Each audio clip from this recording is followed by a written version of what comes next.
May Mendoza update. Yan ID story ni May. Ang ganda pa nga ng bahay ni May, no?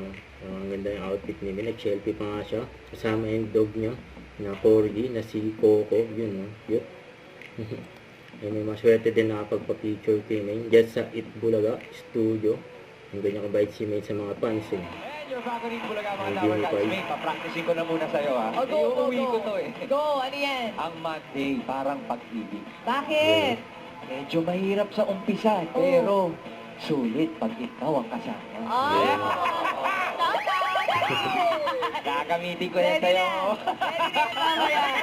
Mga Tower Guys, Monday is just another chance to love you harder than last week. Ito pa yung mga behind the scene. Yan, May. Yan sa Itbulaga.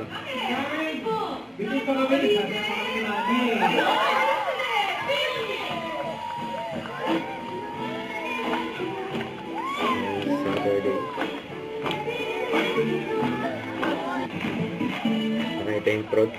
Na-opening prod. Mga Dover Guys. Ay sila May. Dahil sa May Bison. Marso ka nga po. Very nice po. Opo lights pa nga sila.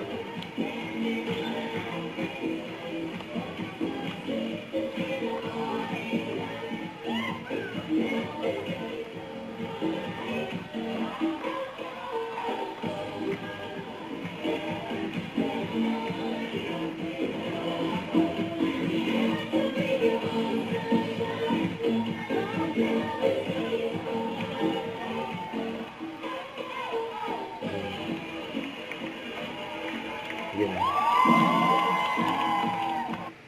Don't forget to subscribe, click the notification bell for my update. This is with Shorty Action Live. Stay tuned for more videos. See ya.